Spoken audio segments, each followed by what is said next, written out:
最近我收到一个在海外定居多年的亲戚发来的消息，问我平时有没有关注护城风。这个提问让我挺意外的，然后我们就展开聊了几句。裤子真的开始出圈了，就连父母辈的人都逐渐听说它了，并且给了它非常高的评价。所以这期视频我想聊一聊护城风为什么火，我的一些观察和想法。护城风是什么时候进入公众视野的？我觉得应该就是从挑战100元购买力的那期视频开始的。到底多强？今天我们来到一家大型直价超市，看看100块钱买最便宜的生活必需品能买多少？这就是100块钱的购买力。1盒鸡蛋，2盒牛奶，4袋挂面，400克猪肉，1袋抽纸。这个视频奠定了他关注民生议题的初心。在这之后，他又陆续出了实心购买力挑战系列。当时在很多期视频后面都加了一个购买力很强，爆赞！购买力真强，爆赞！所以当时有人说他是阴阳怪气，别有用心。后来这个系列因为影响力太大，所以在一些平台上还遭遇了审查，而这也向公众展示出非常强烈的荒诞感。原来在这片土地上，关注物价、展示真实生活，竟然都是不被允许的。当时很多声援护城风的人说，他是犯了恶意传播事实罪，就是当人人都在搭台唱戏的时候，他却想要掀开幕布去看真实，于是他就成了那一个砸场子的人，就像皇帝新衣里的孩子。我至今对他拍的那个采访南充老婆婆的视频印象深刻，当时他还没有进展到像现在当街发钱，而是帮老婆婆支付了超市账单。看到那个视频的时候，我是既感动又惭愧。惭愧的是，这些事情居然就发生在我的身边。那个老婆婆到手1个月是107块，而在同一个城市，有些人的退休金可以是另一些人的20倍、30倍、50倍，乃至100倍。这放在任何一个国家，似乎都不太公平吧？结果同期，网信办发起了一个要从严整治自媒体利用弱势群体进行流量变现的专项活动。我不确定它是不是针对护城风这类博主，但很显然，之后的网络空间又进一步清朗了。总之，护城风最早是打着一面鲜明的道德旗帜起家的。他出身草根，关注底层，发出悲悯声音。我不确定现在的他有没有不忘初心，但至少他的起点是积极而正面的。当时外媒在报道他的时候就说，护城风揭露了中国不允许贫困的讽刺真相，即便这一说法还有前总理的背书。不论是赞美护城风的人，还是批评护城风的人，我相信都会肯定他是有相当的过人之处的，有一些比较突出的能力，就比如说表达、学习、认知、逻辑、心理素质等等，就是在他身上有一种天生的迷因感，似乎生来就是吃互联网这碗饭的。有人说护城风的长相有一种老实人气质，很接地气，容易让人产生亲近感、信任感。而当他一本正经的时候，又会觉得有一种高级黑的反差感。缴纳了约25%，即11489元的个人所得税之后，此为系统自动扣除，不可能不交。像他现在取得了足够的成功之后，更是给人一种逆袭感，这在当今的躺平社会多少是有些激励人的。据说他现在一天的收入是数万元，1个月收入的话，怎么着也得30万，又是30万，这就是60万。然后还有啥收入？广告收入，可能2万块钱吧，60多万。每一个月他还会公开自己的收入，这一点呢，确实挺打动粉丝的，就是挺刷好感度的嘛。网传护城风高中毕业就当汽修工了，然后步入了社会，很多人拿这点来攻击他。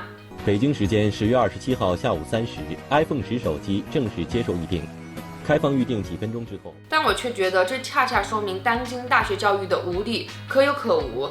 可能护城风他是接受了很多社会教育，所以他现在才成为了一个挺特别的人。因为尼泊尔革命，现在大家开始聊 Z 世代的问题。护城风20多岁，本身就是对互联网和电子设备非常熟悉的一代，可以说是标准的数字土著，就是 Z 世代。所以他的网感特别强，不论是对于话题的把控，或者说自我的炒作能力这一点，都远远超过了公知时代的那些前辈们。不值钱的安卓猫，你是不是安卓猫？这个办公桌上写了2个字儿，安卓房子，安卓电器。把里面的安卓水扔掉，哪个是安卓水？我不用多说，你知道。所以现在经常可以在网上看到很多人讨论的点是，为什么护城风现在热度这么高？只能说答案在风中飘了。相信这一点大家完全形成了共识，那就是护城锋真的是一个走钢丝大师。他到底是天生有对红线的敏锐直觉，还是后天习得了大量的反锋经验？这个不得而知。当时他做了很多期类似购买力挑战的视频，遭到了直播封禁。这个视频呢，戳动了他们哪里的祭点，我也不知道为什么所有的视频全部被下架了，我不清楚以后能不能见面，有可能是最后一次。无论怎么样吧，我对得起历史的审判啊，我对得起历史。也许这个号马上也要没有。后来他就逐渐改变了内容走向，因为再接着做同类视频，就约等于另一个强内版昨天了，这可能是无法被有关部门容忍的。而他制作的视频最接近被全网封杀的一次，大概就是反对治安管理处罚法第34条，直接给全国人大寄了信，和劳动燕等学者站在了一起。但后来护城锋没有再公知化了，因为再继续这样试探下去是非常危险的一件事情，所以我们还真不能说他不勇敢，相反，他有很多的冲塔时刻，其勇气还是远超一般人的。扪心自问，我就觉得我没有他那么头铁。可能现在很多人会事后诸葛亮的说，他当时做的购买力挑战、采访底层啥的，这有什么难的？我上我也行。但问题的关键是，为什么他是第一人呢？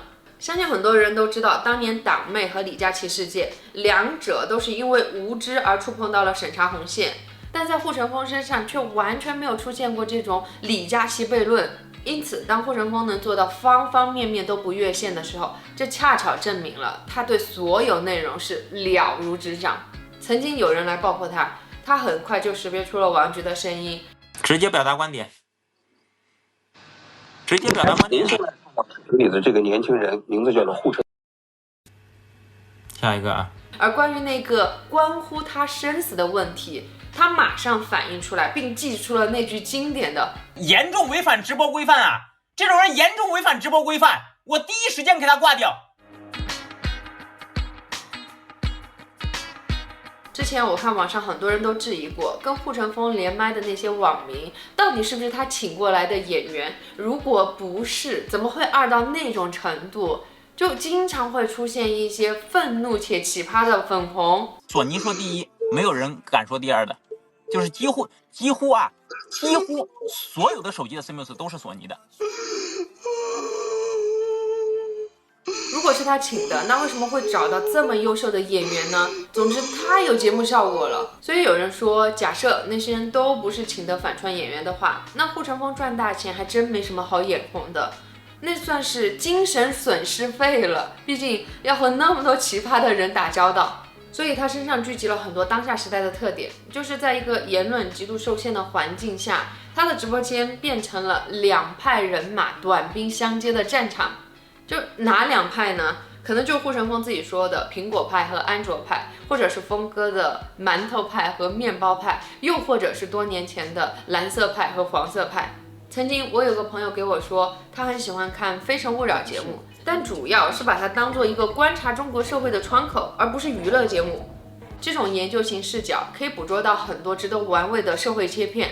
所以同样的思路，护城锋的视频也挺有意思，挺有价值的。或许10多20年之后，年轻人他们会感到好奇，会感到惊讶，当时的人们怎么会因为到底是买苹果手机还是买什么手机，又或者要不要买特斯拉电车而吵成一片，还会认真的讨论到底是馒头好吃还是面包好吃。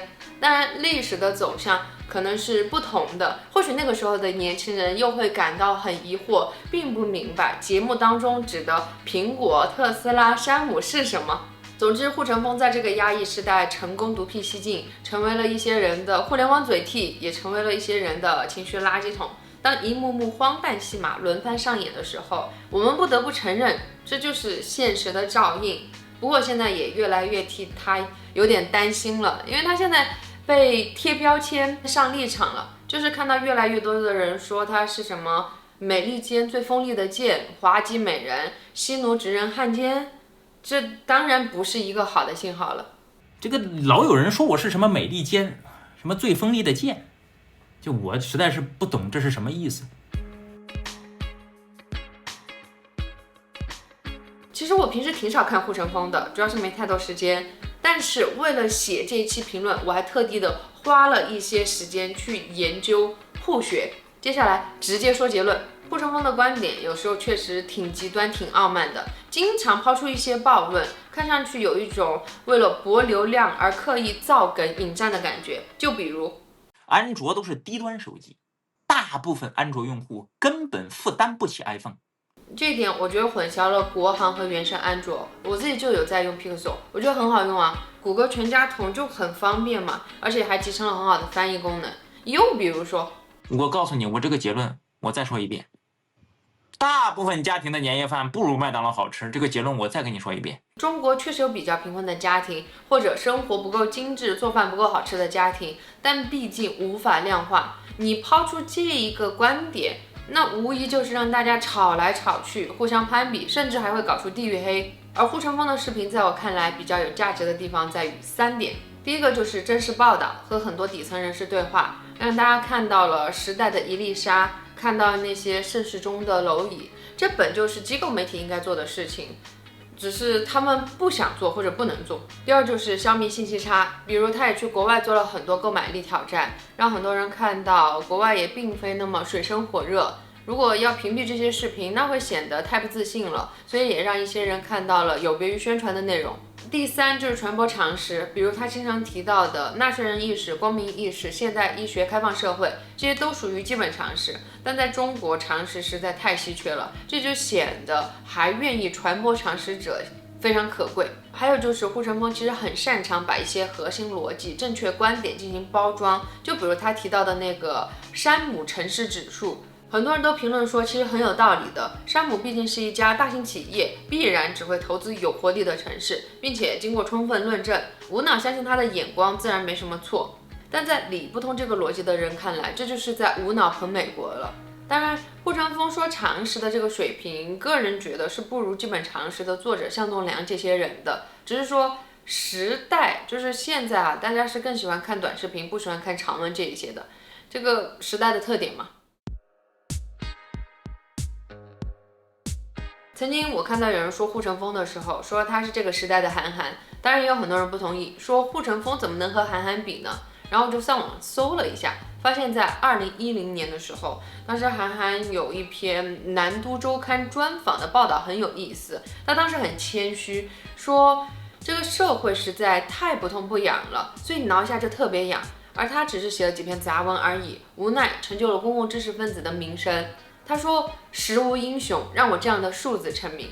从这个角度来说，护城风和15年前的韩寒真有些相似。然后还有一个推友的评论让我印象挺深刻的，他说随着公共知识分子们的集体被迫退场，护城风这个号已经是最不反制、说真话、讲逻辑、针砭时弊、输出较大尺度内容的账号了，是时代选择了护子。护城风是温和的、安全的、中立的、克制的反贼。这个定语实在有点多，我们假设它是居中偏右一点的吧。实际上这一侧的反贼早就已经被铁拳了，网上一搜就知道。以四川为例，所以如果只看墙内的东西，那么护子就已经是天花板级别的人物了。现在胡锡进都已经被人叫公知了，所以护子被人称呼一句护圣，应该也不是什么特别夸张的事情。毕竟在一个不是那么正常的环境当中，一个比较正常的人就已经算是稀缺动物了。所以护子成为新时代的韩寒，既有个人的努力，也有历史的进程。OK， 那么本期关于护城风为什么火的观察和想法就分享到这里，我们下期见。